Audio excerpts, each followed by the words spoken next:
Our culture has become so fragile and intolerant of opposing viewpoints that many people feel oppressed if we simply disagree with their moral decisions. Never mind that having various opinions is part and parcel of a free society.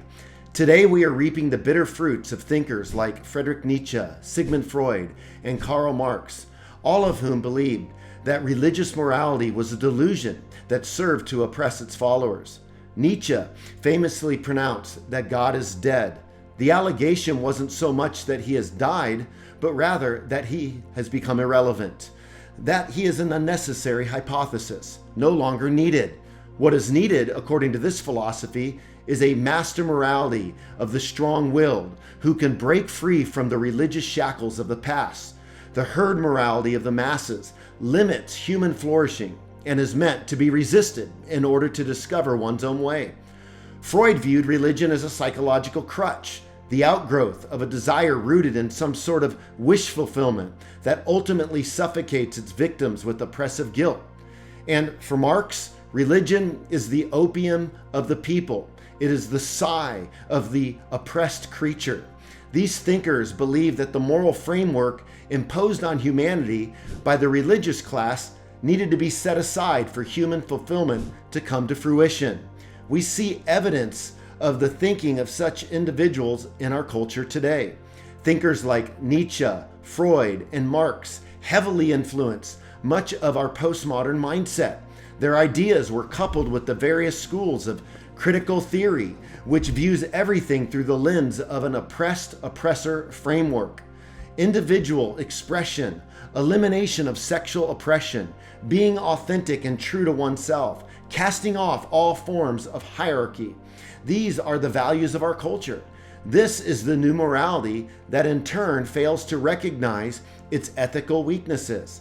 I'll tell you what's oppressive: being forced to agree with people who are offended by beliefs that don't square with their own. America has become a cancel culture, with many of its citizens unable to stomach competing opinions. Instead of allowing alternative opinions at the table of ideas, there are those who would rather force people into submission by means of public ridicule or by threatening to cancel dissenters. It has been said many times before that ideas have consequences. The ideas of thinkers such as Nietzsche, Freud, Marx, and we could certainly add others to the list like Rousseau, Darwin, Foucault, Derrida, Sanger, Mead, Kinsey, and the like, have heavily influenced our culture. We see this very much so as we look around to the dismantling taking place before our very eyes. The sad reality that most people are driven by the ideas that have trickled down from such individuals into our culture isn't even recognized by many of our so-called street activists. They are fueled by passion, but often bereft of knowledge regarding the philosophical engine that keeps their movements moving. In the end, the world doesn't have to fear the church, but the church may be forced to fear the world. And regarding the church, I'm not sure what people are so uneasy about. Christians, if they are following Jesus, are harmless. Think about it. They're called to love, forgive, seek peace, offer hope, be honest, faithful, to contribute to society, to work hard. Now, pardon me here, but I'm just having a hard time seeing how these values are a real threat to our culture. We can't be so naive as to think if we deconstruct everything that we won't construct another set of values to replace the values that once built our culture. You can even see it happening right now.